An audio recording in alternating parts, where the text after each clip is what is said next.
All right, Ben Cohen, welcome to the show. Thank you for having me. So you were a sports writer for the Wall Street Journal. You got a new book out, The Hot Hand, The Mystery and Science of Streaks. So what got you going on this deep dive on whether the hot hand exists in sports? Well, it's a really compelling subject, first of all. I wrote a few stories about the hot hand for the Wall Street Journal a few years ago. And honestly, usually what happens after I write stories and think about stories and spend time talking to people about those stories is that by the time they publish, I'm just so sick of them. I don't want to think about those stories anymore. The opposite kind of happened with these stories that I wrote about the hot hand. I wasn't really exhausted by them. I was kind of invigorated by them. And I just felt like I was still getting started, like I was only scratching the surface of what I could possibly learn about the hot hand. So that doesn't happen often. And the fact that it did happen made me think that there might be something bigger here. So let's talk about what we mean by hot hand, because I think everyone knows sort of the layman's definition of a hot hand. So let's talk about that, and then let's also talk about how researchers, scientists, academics define hot hand. Sure. So I don't think there's a singular definition of the hot hand. I think it means different things in different industries. But I like to think of it very simply as when success leads to more success. That's kind of the simplest way to put it. So in basketball, for example, and it's always been studied in basketball, which is one of the things that really appealed to me about this idea.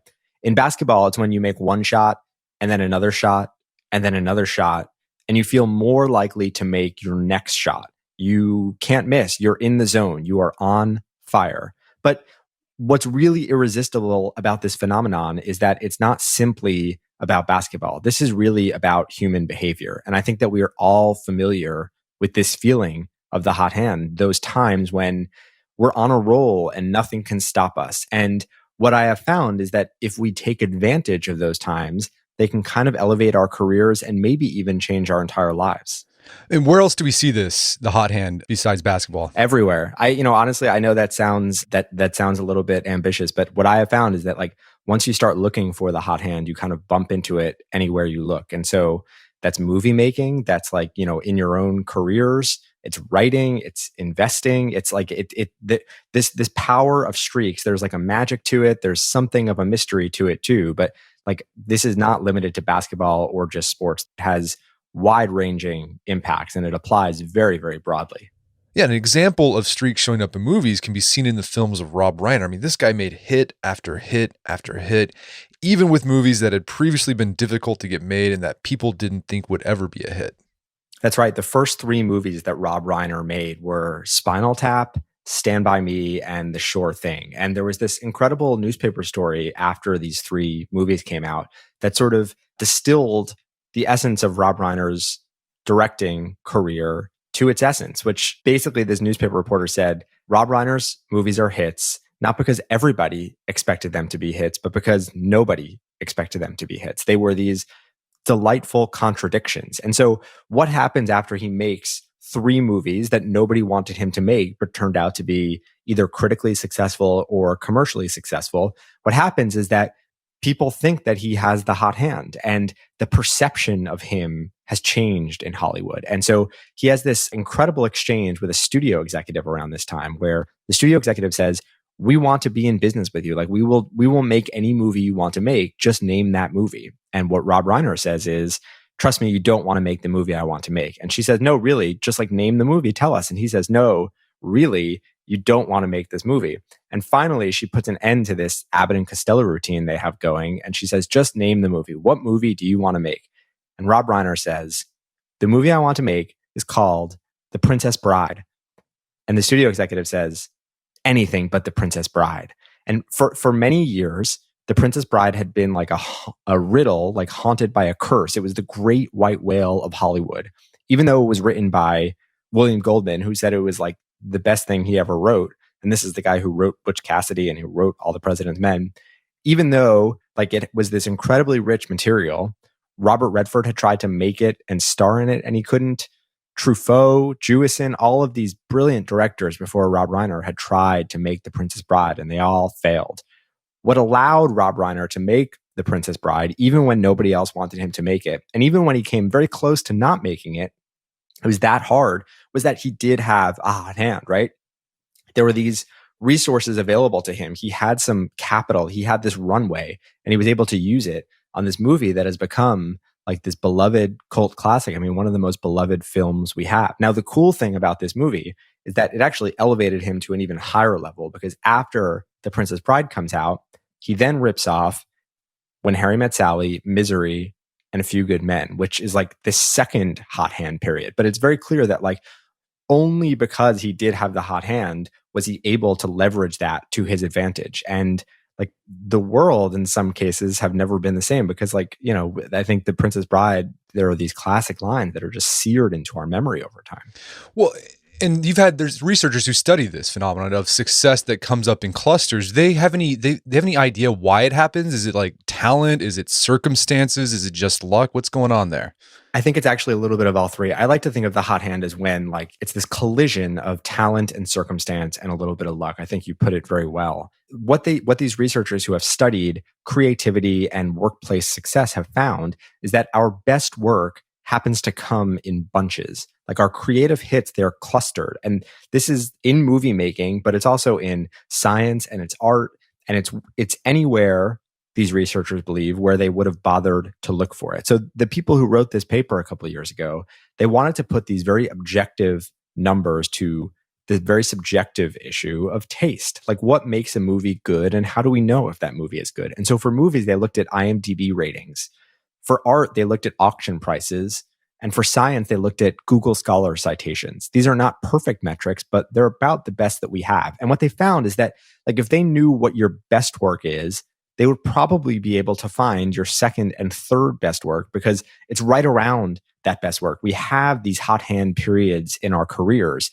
And the really interesting thing about that is that they tend to define our careers. They're like what people remember about what we do at work. So like when we think about Rob Reiner, we think about that hot hand period. We think about The Princess Bride going into Misery and A Few Good Men and When Harry Met Sally, and like the movies that made that possible. So the reason they are so interested in this is because like they want to know like how do we work and how do we maximize our productivity? And clearly the hot hand plays some role in that.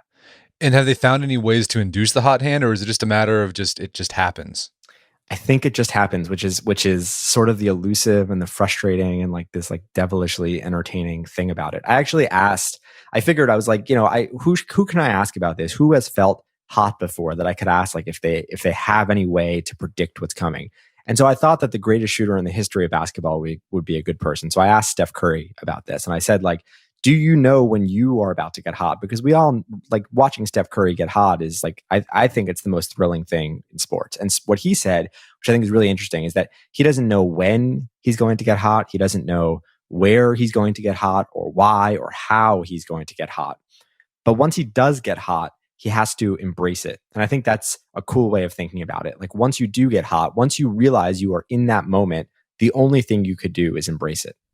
And as you say too, Curry is a good example of how a hot hand occurs from a meeting of talent and circumstance and the special energy that emerges out of that. To me, like sometimes circumstance bends your way. And so like if you're Steph Curry and you come along when the NBA has never put such a premium on 3-pointers and people who can shoot from outside, like that's circumstance that he wouldn't have had in the 1970s and 1980s, right? Like he came along at the perfect time and he had this one game that elevated his career, and nothing was ever the same. Like not his life, not the fate of the Golden State Warriors, not the future of the entire NBA. But there are also people who live at the wrong time and aren't able to capitalize on that streak.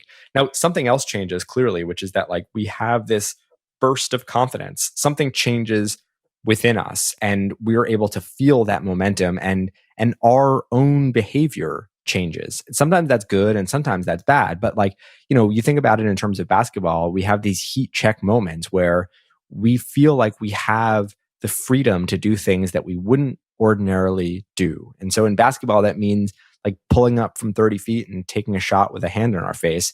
For Rob Reiner, it meant making The Princess Bride. But like clearly something changes. And so sometimes it's like talent taking advantage. Sometimes it's circumstance. Sometimes it's just like pure dumb luck. Like sometimes like you just need things to happen that you wouldn't expect to happen and probably have never happened at any other time. But if they do happen, as Steph Curry says, like you have to embrace it. So some other things you looked at about the psychology of what makes streaks so appealing is you went to I think a classic video game of a lot of people's childhoods. I know it was mine, NBA Jam.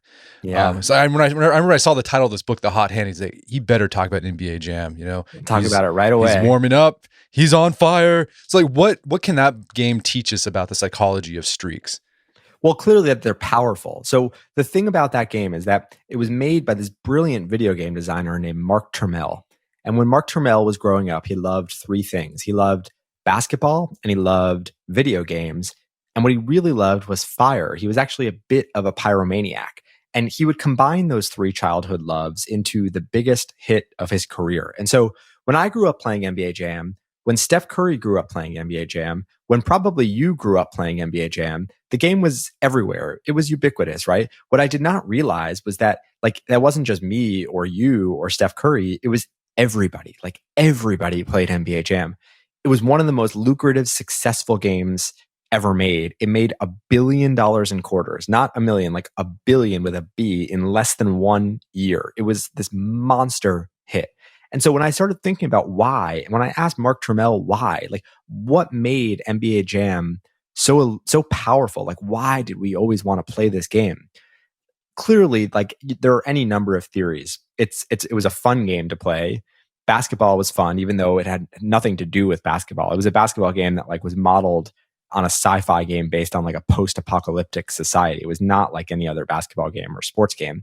But what I think is that like it was magical to hear those three words, he's heating up, and then those next three words, he's on fire. There was something alluring about that superpower of the hot hand, and you always wanted to get to that mode where you do three things and then a fourth thing happens.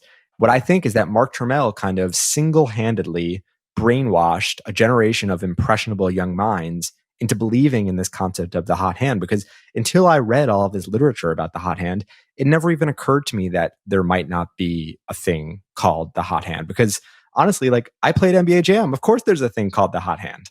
And yeah, that's the thing. I mean, what I think the hot hand in NBA Jam teaches you, or being on fire, is that it's really addictive. Like you'll just keep going so you can get back into it. Because like once you're there, like every shot you make for like the next minute or two, it's going to go in. I think addictive is like a perfect way to do it. And not only addictive means like you want to keep doing it, right? Like you want to keep feeding quarters into that machine to keep playing NBA Jam to try to get to that mode. And like this was purposeful. Mark Turmell, in every game he has made since then, over the last like 25, 30 years, he has tried to bake some sort of hot hand mode into that game because he knows it's addicting and he knows that it makes people want to keep playing his games. So I think people have maybe experienced the hot hand themselves. Like I'm not a basketball player, but I've had that moment where I've been played some like pickup ball where every ball I put up seems to go in. Steph Curry has experienced it. We've probably seen Steph Curry everyone's seen Steph Curry do that.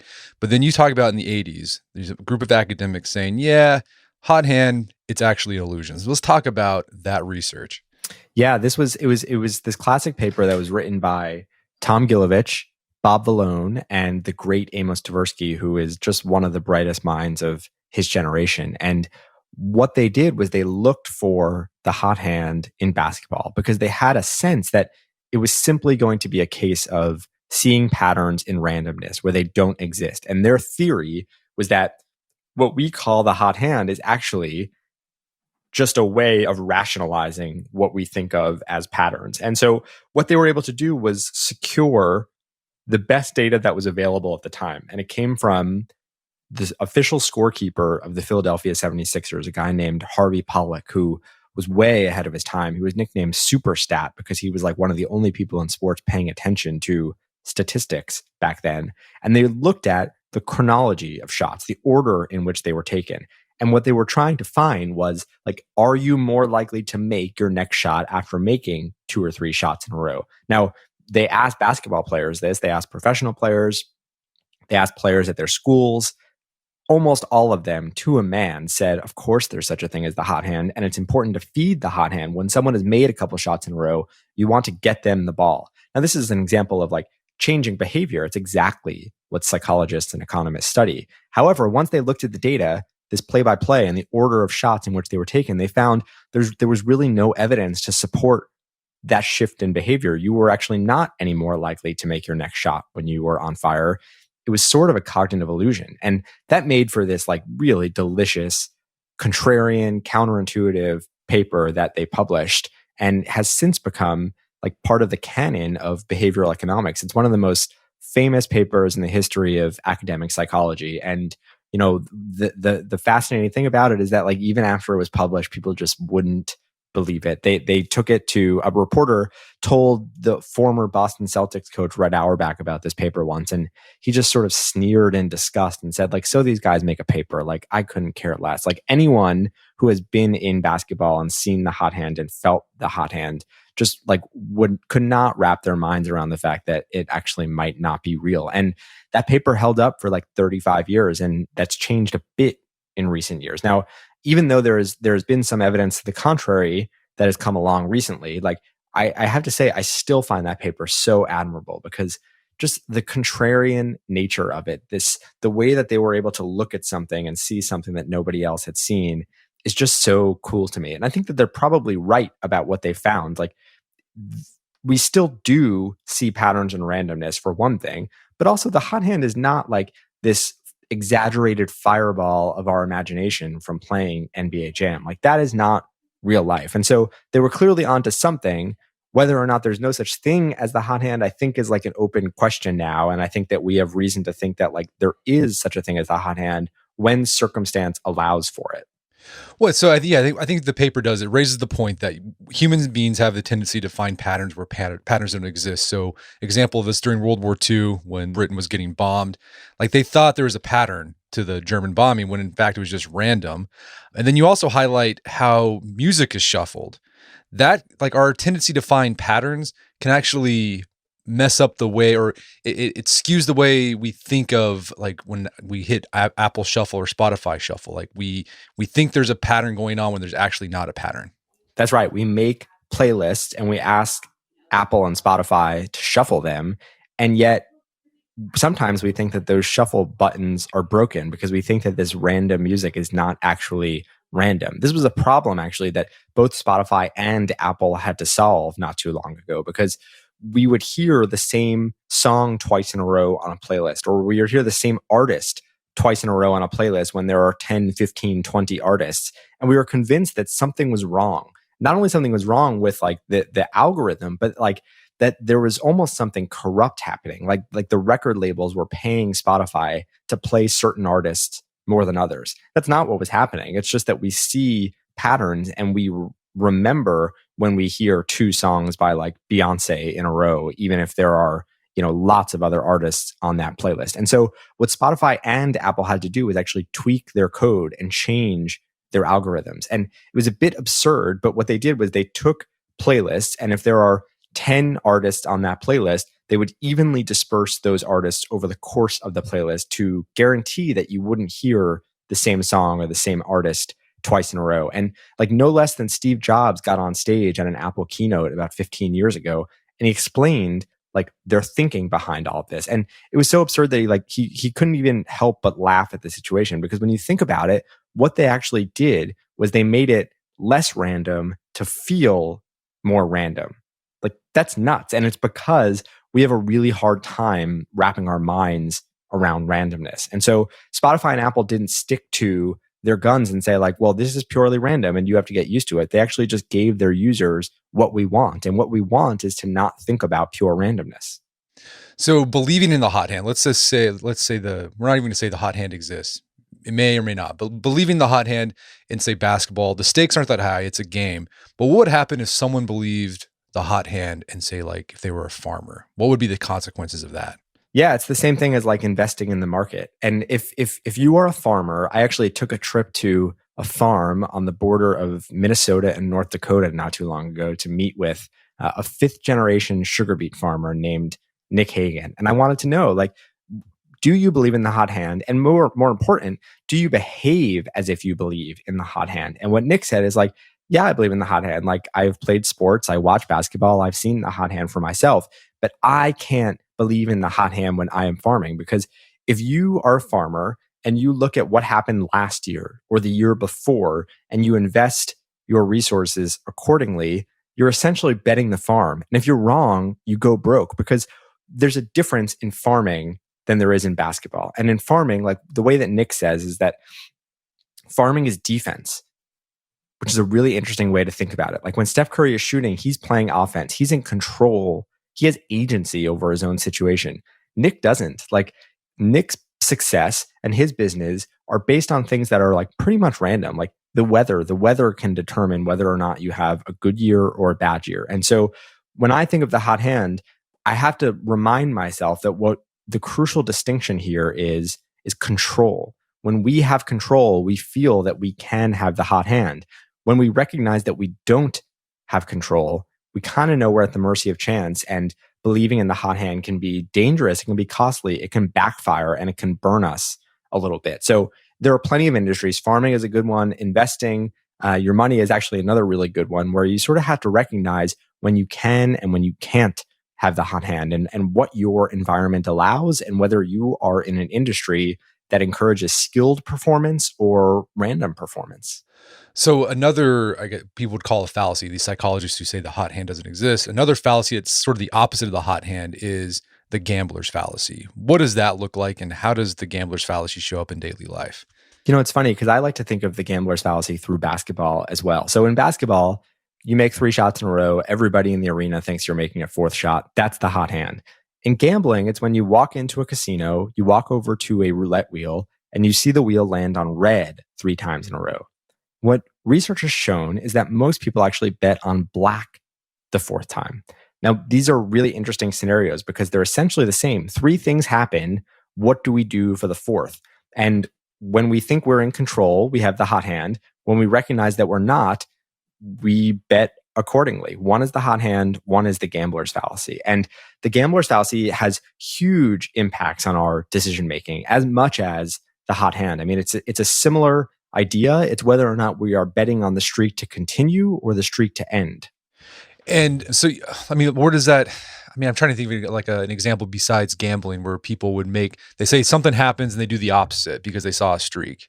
So one good example, when you think about people who make decisions, people in authority positions, like there was one paper that looked at the gambler's fallacy in a few of those industries. One was loan officers. One was baseball umpires. Baseball umpires, like if you call 2 close strikes in a row, you're much less likely to call a close pitch a 3rd strike the next time, even if it actually is a strike. Like it's all because like you're trying to even out the probability in your own mind.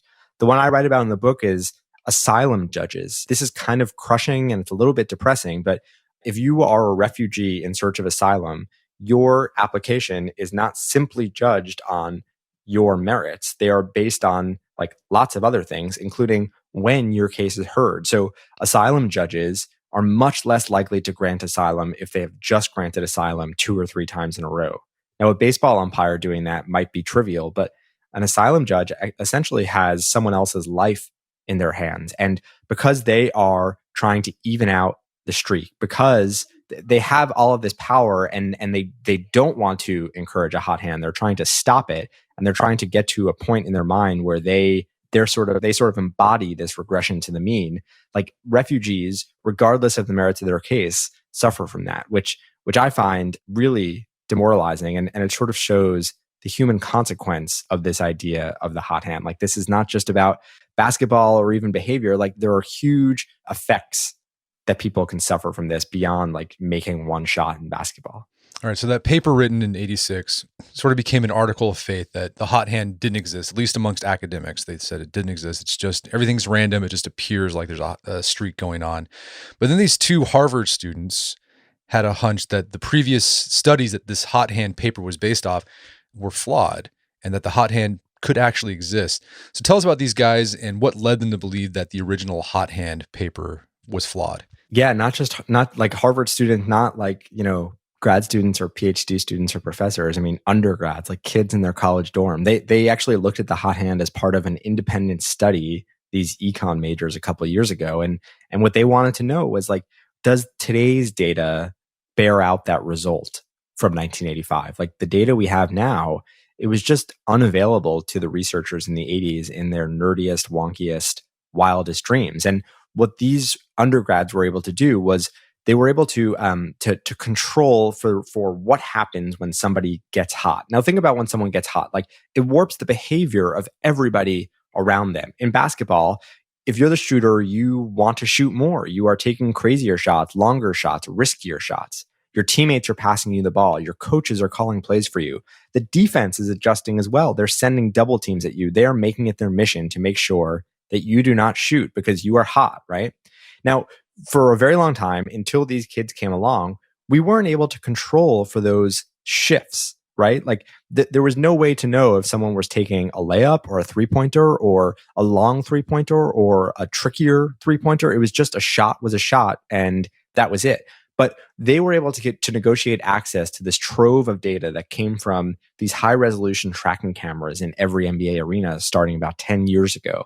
And because they were able to look at the distance of the defender and the distance of the shot, they were actually able to compute the probability of that shot going in. And once they controlled for that probability, they were able to show that when you do get hot, you're actually slightly more likely to make your next shot. Because if you control for the difficulty of a shot, it had always been masked, the hot hand. Like it had been disguised because we take chances. We take riskier shots and longer shots and crazier shots. And when those shots go in, like they are actually a sign, and they had been all along. We just had no way of knowing it, that the hot hand actually might be a real thing. And this example was curious to me and was really appealing because it showed that like this data that we have now, this better data, not just bigger data, but better data and more granular data, it can tell us things that we had always suspected, but like could never prove for sure because we didn't have the data. The data wasn't good enough yet. It hadn't caught up to our own minds. And that's kind of what happened with the hot hand. Like the data that was used in that 1985 paper was the best data available at the time. But times have changed, and so has the data. And the data now tells us something that we all thought to be true. We just couldn't say for sure because the data had never been good enough. And about the same time these two Harvard undergrads were doing this study, this research, there were also two economists who also started arguing that the hot hand fallacy studies that Tversky did missed something really important when they made their conclusion that the hot hand didn't exist. So what did Tversky miss that these guys saw?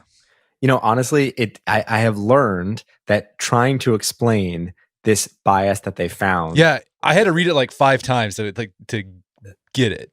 I know this sounds like a cop-out, but like just read the book. Just look at this table because you kind of have to wrap your mind around it in a very strange way. And actually that's important because like this was a very, very subtle statistical bias that some of the world's brightest statisticians had missed for 35 years. Like nobody had seen this. And so for me to talk about it, for me to describe exactly what they found is tricky. But essentially what they found was that for 35 years, the fact that you shot the same when you were hot was always taken as bulletproof evidence against the hot hand. Like you were not more likely, you were the same amount. But what these two young American economists in Europe found was this bias that shows that if you are a 50% shooter and you shoot 50% when you feel hot, that actually is evidence for the hot hand. And we have been looking at this very old problem in the wrong way for like almost 4 decades. And the math is right. It's been rubber stamped. It's been published by like the top economic journal. All of these brilliant mathematicians and statisticians who have read the paper say it's right. It's super trippy. It's really mind boggling, but it lent this new chapter to this saga of the hot hand that it actually kind of flipped it on its head in a little bit. Like it showed that we're still thinking about this old problem and new ways of thinking about that problem can lead us to new conclusions about it. So I actually, this is sort of like the new entry into this field of hot hand studies, this growing scientific literature. And I think what it did was ensure that this debate is not dying anytime soon. Like there are going to be more papers about this because like it's a topic, it's a idea, it's a phenomenon that kind of drives us a little bit crazy. And we just want to keep thinking about it. Well, in Amos Tversky's partner, Daniel Kahneman, they wrote Thinking Fast and Slow. Like he was at a presentation where these guys are making their argument that they made a statistical error. And Daniel Kahneman was like, yeah, you guys are right. Yeah, exactly. I mean, I was there that day and Kahneman says like, it's unfortunate they made that error, but I think their point still stands that we see patterns where they don't exist in randomness and we invent causes to explain them.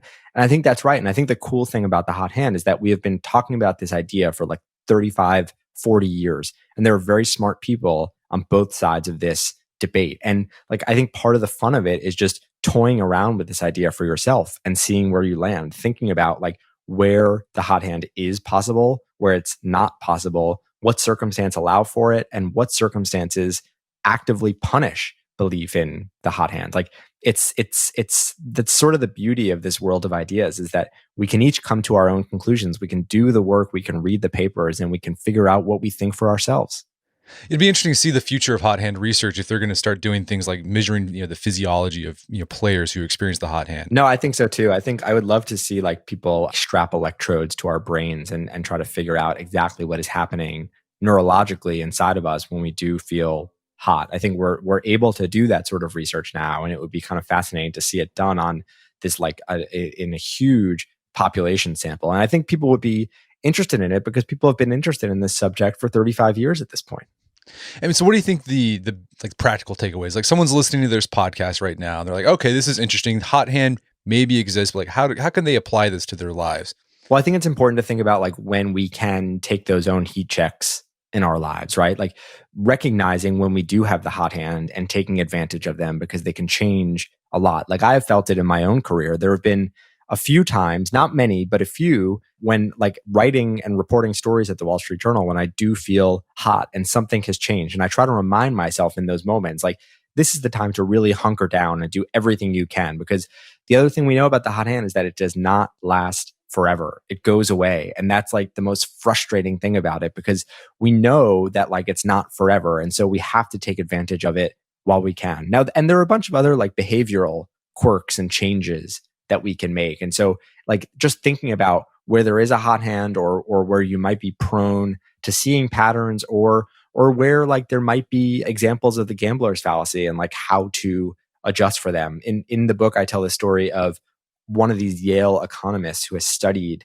the gambler's fallacy, and he realized that he was subject to that very same bias that he wrote about. And so now when he grades papers and assigns his teaching assistants to look at exams, what he does is that he recognizes that sometimes if you read one paper that comes after like 2 A+ papers, that paper is not going to read all that well, even though it might be perfectly fine. It might be an A, it might be an A-, but when it comes after those 2 A+, it might read like a B or a B-. And so what he does is he takes all of his papers and he splits them in two and he shuffles them, and he lets his teaching assistants grade them twice in different orders to try to reduce that bias as much as possible. He will then average those two scores and weight them accordingly. And like, that's not perfect, but it's a whole lot better than what his system was then. So I think there are all types of ways of factoring these biases into our own minds and trying to adjust for them and seeing where they lead us.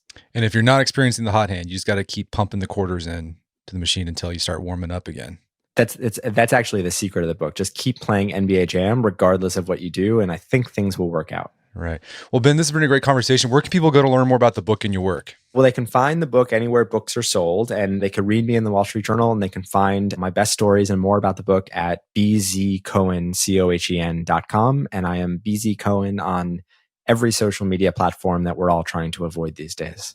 Well, Ben Cohen, thanks for your time. It's been a pleasure. Thanks so much.